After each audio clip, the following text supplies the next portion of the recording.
À l'occasion du jour anniversaire du grand poète russe Alexandre Pouchkine, s'est tenue la célébration de la langue russe.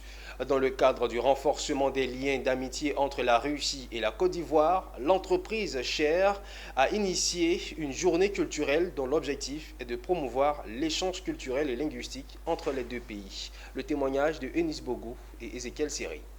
Les langues constituent des processus vivants qui naissent et évoluent. Ainsi, la Conférence générale de l'UNESCO a-t-elle proclamé depuis 2010, le 6 juin, Journée internationale de la langue russe. Cette journée s'inscrit dans le cadre du 225e anniversaire du grand poète russe Alexandre Pouchkine, qui correspond avec le préfixe de la Côte d'Ivoire 225.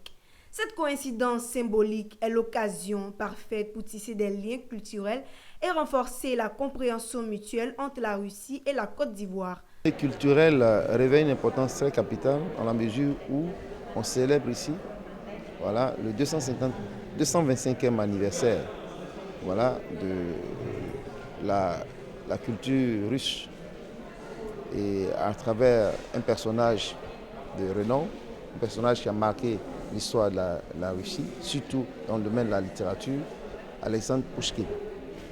Parce que pour nous, vous savez, notre culture, elle est immense.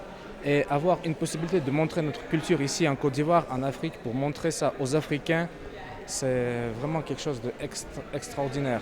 La culture est vraiment ce qui rapproche les peuples. Et la Côte d'Ivoire est un pays qui a vraiment une richesse culturelle à partager. Et donc apprendre des autres, c'est toujours s'enrichir.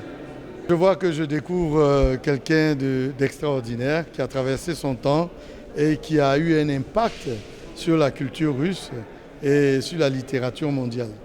Pour cette première célébration ici en Côte d'Ivoire, des échanges, danses et panels ont meublé la journée culturelle de la langue russe.